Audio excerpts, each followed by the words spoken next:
Welcome to Sudden Recollections Top 5 Video Game Weapons of All Time. And the way this is going to work is we're going to start by saying some honorable mentions, and then we'll delve into our own individual top 5 lists. We'll trade off. And there's just so many cool ones out there. Yeah, this allows us to do a top 5 list and not a top 10 list, but still because have we're 10 long-winded. weapons. That and we're horribly opinionated, and having our own lists helps dissuade us from arguing with each other too much. And coming to fisticuffs. Which it would, I'm sure. Start with some honorable mentions. We're going to start by saying our favorite weapon from Borderlands. Probably the game that cumulatively we've played the most. Absolutely. Well, definitely. We have the Steam profile credentials to show it. Yeah. Mine is the Pestilent Defiler. It's almost depressing. I play a Mordecai gunslinger character, so it's my primary weapon. Has been for almost the entire game. My favorite is the Pestilent Crux, which was the unique gold-colored shotgun that has a very high You can tell we corrosive modifier. You can And tell I we played both as like killing Crimson Lance. Yes. So. If you're unfamiliar, buy the game. It's like it can't be more than like $10 now. So anyway, some other honorable mentions: the Buster Sword from Final Fantasy series, prominently in the Final Fantasy very VII iconic. series. Look on the case, and there it is, just Big hanging out there. old meat cleaver sword, pretty Yes. awesome. My second is Bianca from Dragon Age II. It's a ratcheting pump action repeating crossbow, and it's wielded by a dwarf. So that instantly makes it Pretty awesome. way cooler than it would normally be. And Goldbrand from Oblivion, Morrowind, Elder Scrolls. I didn't even know what that was until you. Yeah. Considered by many to be the best weapon in the game. I was a big fan of it. The warrior type in those particular games. Yes. It's a warrior type. It was a warrior type. Wait, that's kind of... My third and final honorable mention was Jensen's arm blades from Deus Ex Human Revolution. Those were so cool. They were like chisels that came out of his... Was it on the top or on the bottom? I don't remember. I think it was either way. Yeah. You could do it like... Well, he came out the back. It could come out the back and it could come out the front, but I don't remember if it was on top or on bottom of his hand. I don't remember. They were cool, though. They were very I think cool. it came out of his hand, like... I don't remember though. Out of his palm or something. I think so. Anyway, Anyway, to the top 10 lists, or top 5 lists. Number 5 for me is Cerberus from Final Fantasy VII Dirge of Cerberus. It's Vincent Valentine's revolver. Has 3 barrels, which is really cool. I don't know if it's a revolver or what exactly it is. He does this Japanese way of reloading, and then the bullets somehow land, and so it's a breech loader. That's actually Yeah. the technical term is the Japanese way. The Japanese way. It's a Japanese game. Yeah. It's some sort of gun fu of some kind. Gun fu. It's a gun fu. But it's really cool. I mean, it's really ornate. It has 3 barrels, which is really unique. I like it a lot. My number 5, first on the list, is the BFJ 10K.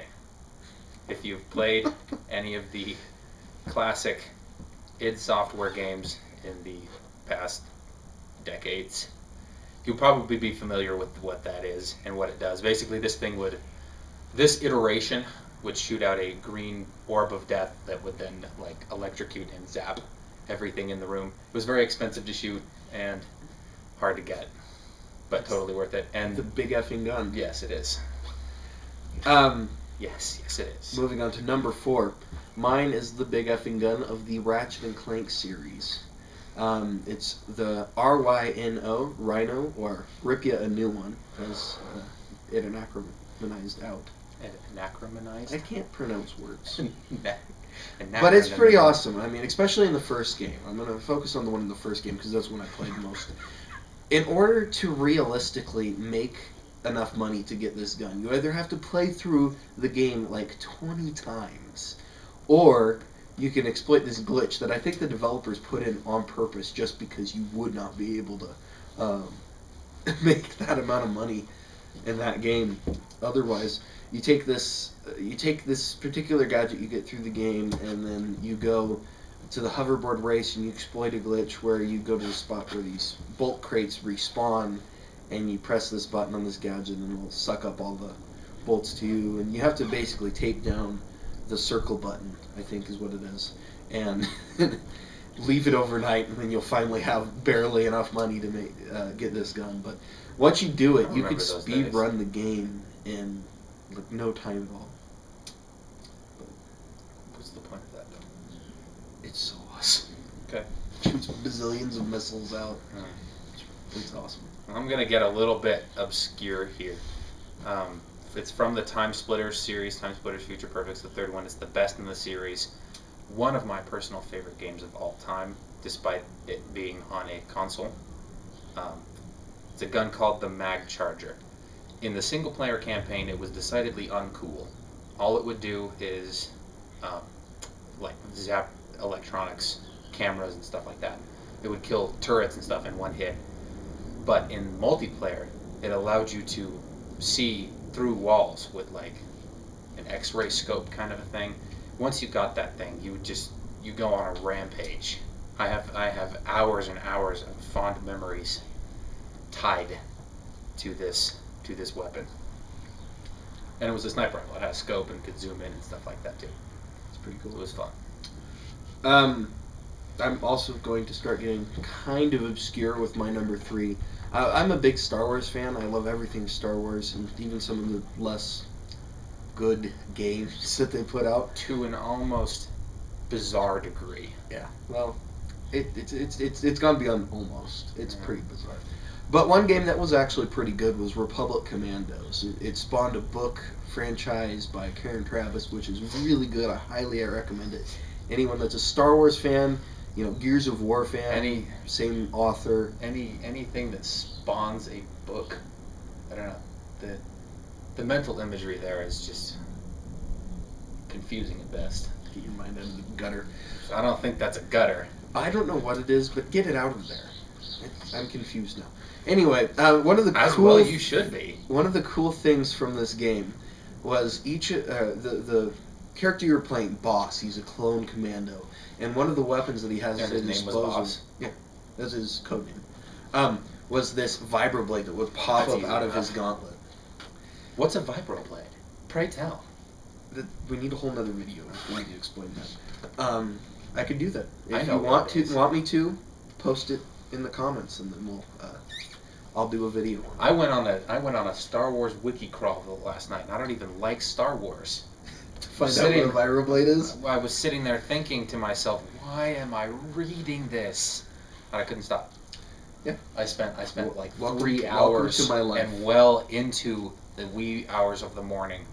But I have an obsession with blades popping out of your wrists, or I love Wolverine. Obsessions, yes. It is an obsession, but it's really cool. I like that kind of a thing. Very, very useful in that game. My third was, I believe, 1, 2, 3, yes. The chemical launcher from Bioshock. Bioshock is one of the greatest games ever made. It really without is. a doubt. It really is the prime example of art or video games as art. But basically this was a typical flamethrower, but it could do other things. Like it could launch. What could it do? Like it shot liquid nitrogen, and that would freeze people, and it did some kind of electrical gel. I think it thing. had like and it did regular fire. I think it was a flamethrower as well. I think there were 4, weren't there, or was it just 3? No, it was just the 3. Okay. Anyway, the thing was immensely useful once I got over my tendency to avoid using late game. He doesn't like using ammo in games like Bioshock for a very good reason. Any game. In any game. Well, unless it's an id Software game, like if you're playing Doom or Quake or whatever. Or Borderlands too. Yeah, because ammo is basically free. And the number 2 for me is the shotgun from the Half-Life series. Now, I like shotguns in general. I mean, I own several shotguns in real life. I play almost every video game I play, I use the shotgun almost predominantly. You know, first-person shooters like Modern Warfare, Deus Ex, I use the shotgun all the time. Borderlands, oddly enough, I didn't, but that's really the only game that I don't use a shotgun predominantly. In Half-Life, Half-Life 1 especially, you know, the ability to shoot both barrels. Well, I think it was that more than the coolness factor of the actual gun was just its usefulness in context. Oh yeah, I mean you need without to it use you the would shotgun. Have been pretty much dead. And in that's another one of my favorite.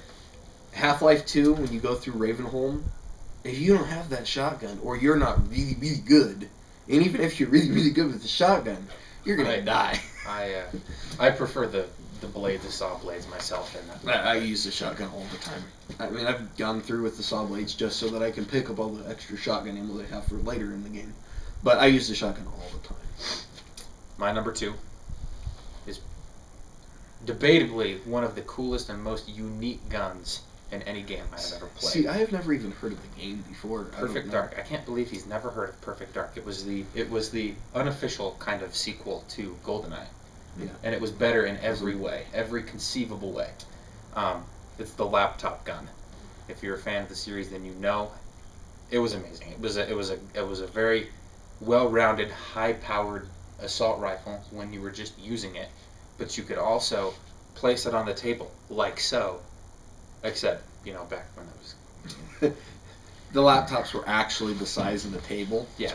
And it turned into... In fact, this table is actually a laptop. It turned into it's not a laptop. It turned into like a deployable turret. You'd set it down on the table while you're, I don't know, doing whatever.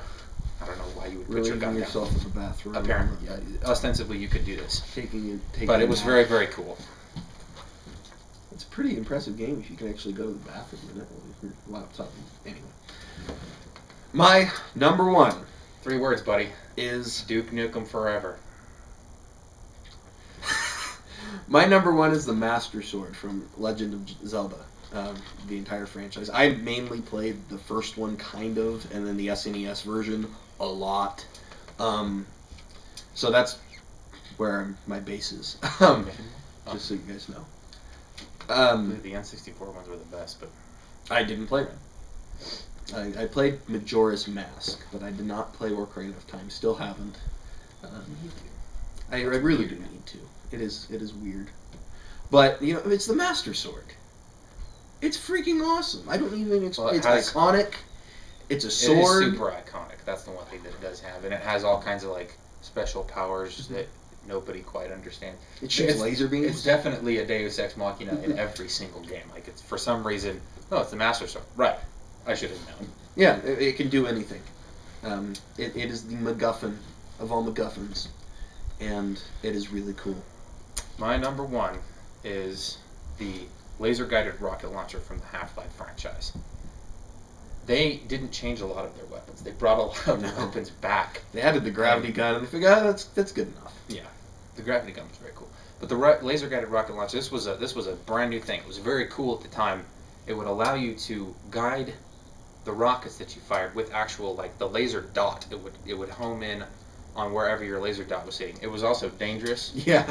Because if you moved your reticle too fast, like to a wall, you blow yourself up. Trying to hide and cover, and you, oh, wait, dang. But by the time you got really good with it, you'd, like, shoot the thing, peek around a wall, like, jump out, have it dive in towards whatever you were aiming at, and then you jump back, and you were only exposed to fire for a very short amount of time. And really, when you're playing that game on hard, mastering that is absolutely 100% necessary. You will die if you cannot perform the maneuver that you just saw. And that is our top 5 list. If you have your top 5 and you want to post it in the comments, please do. Video responses are always welcome. And let us know what you thought of our video. Thanks. Subscribe.